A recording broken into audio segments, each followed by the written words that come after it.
Hello, Captain Rabbit. Do another story. Uh, I want to make a story about the Marshall. It was a wooden hull belonged to Kenneth and Tony Garcia from Palacios, Texas.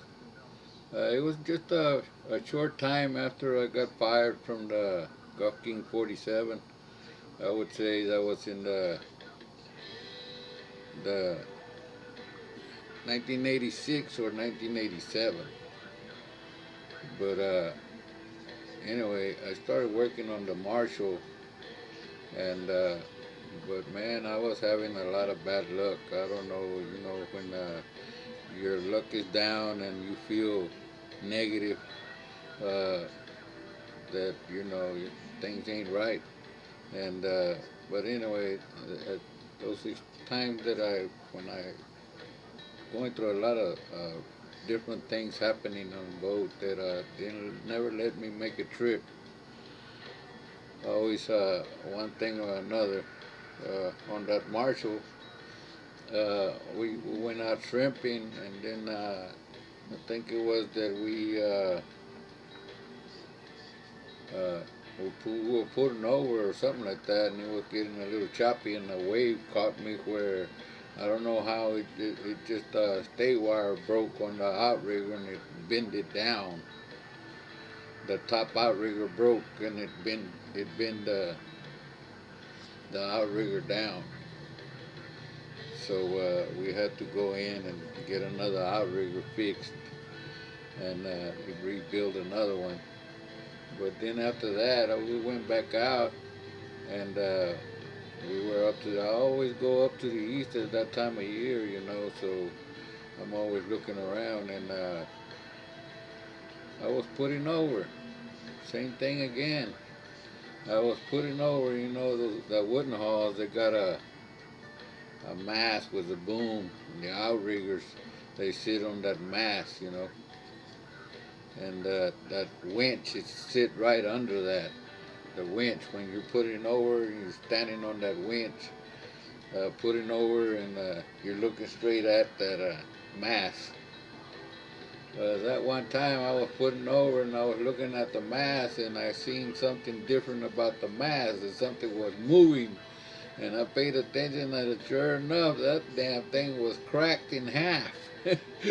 That the mast is straight up and the half of it up where the saddle is, where the outriggers sit on the mast, right on top it was cracked all the way around where it was you could see it when I was putting over. And so I called that guy and cut the engine down. We started picking up straight up, man, and pick up and load up those rigs and take it back in. They had to fix it. And that was another time that my friend Morris, which is that time, that's when Morris was working with me on that boat on the Marshall. It was him and El Primo Erasmo. But anyway, we went and fixed it, and he put a saddle on it and fixed it, and we went back out shrimping, and something happened to that engine. It threw a bow. We had to go into Galveston. The engine was pretty much messed up, and they had to do an overhaul on it, so rebuild the engine. So it took a few days there. But after that, I made a little trip, and they gave me another boat. I'm not sure what was the name of that boat. It was a steel hull, but it didn't have, and it was in the winter time. It gets a little cold out there. And this boat didn't have no hot water. We have to be taking cold showers all the time, and so it was pretty uncomfortable. So I didn't last too long with that company, with Kenneth and Tony. But after that, I'm not sure what happened. I think I went back to Gulf King. I had gone back to Ramses, and I believe at that time that I got the Gulf King 18. It was a big fiberglass boat, 85 footer. It was a big one, and But anyway, I worked that boat. I worked that boat quite a few times. I think it was 1988 and 1989, something like that. And on that boat, the Gulf King 18, I wanted to say about a story that happened to me. We were dragging offshore of the 30 Fathom Rock, which is straight offshore Puerto Corner and in between Puerto Corner and Freeport, straight offshore out there. Uh, well, I was further offshore. I like going offshore all the time in 40 fathoms, 45 fathoms, stuff like that. And we were out to 42, 43 fathoms out there. And one morning I picked up and I was two-handed this guy named Allen, big old white dude. Only had one eye and the other eye was faded out. He was a scary guy to look at in the mornings. But anyway, it was me and him, and we were picking up that morning, and he dumped the bags. He dumped the bag. I was on the cat head on the winch picking up the bag, and he was on the back deck popping the bags. And he popped one bag, then he popped the other one. And when he did, he started hollering, "Hey, hey!" He started hollering at me. "What, man? What? Look, look! What, man?" He said, "Bombs! Bombs!" I said, "What? Bombs?" I tied that damn rope up and turned that winch off, walked back there, and sure enough, man, there was three of them. There's those, I said they're 500-pound fucking bombs, man. I would say about fucking 4 foot or 5 footers, big round.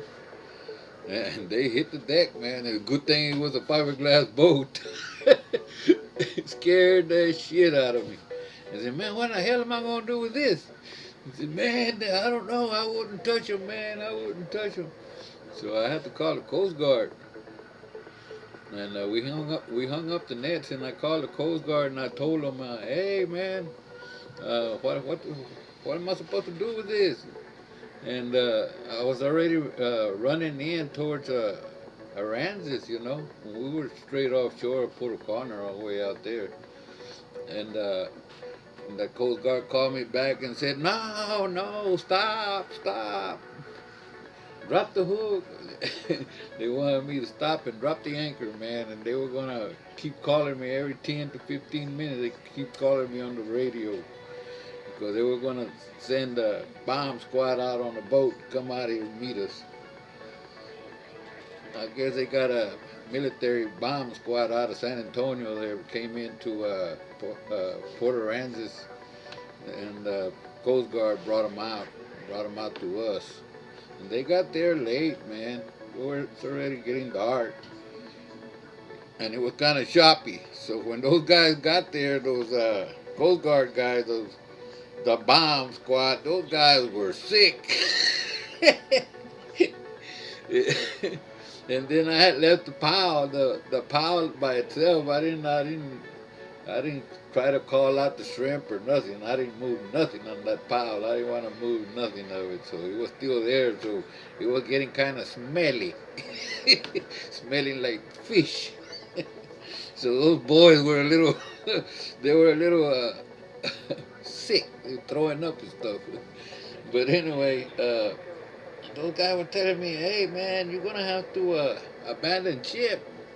You're gonna have to go with us, because we're gonna have to detonate those bombs. They are considered as alive, and those are old bombs from 1944 or something like that. That they do practice. They used to do practice out in these areas, and those bombs were still laying around." But I told that guy, "Hey, man, I can't abandon the boat." "What do you mean abandon the boat?" He said, "No, man. You're gonna have to find something else." You go, "Why did we put it on the life raft and put a detonator on it? How much time you got?" He said, "Maybe 4 minutes. Maybe 4 minutes." And I said, "How far do you believe that a 85-foot boat's gonna move 4 minutes away from that bomb before it detonates?" He said, "No, that's not a good idea." So no. So we finally discussed it, and he said, "Well, why not throw it back overboard? Just take it further out. Take them way out there where they're way out of dragging areas. You know, where deep water dragging areas.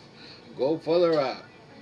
And they said, "Okay." So they okayed it. They okayed it, and we went. Took the we went out to 100 fathoms of water, way in the hell out there, and dropped them back in the water.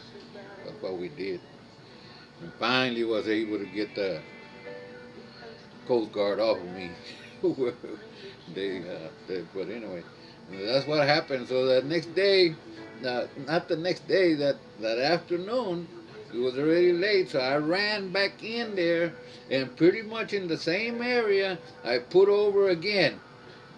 And that next morning when I picked up, sure enough, I had one more hit the deck. I said, "What?"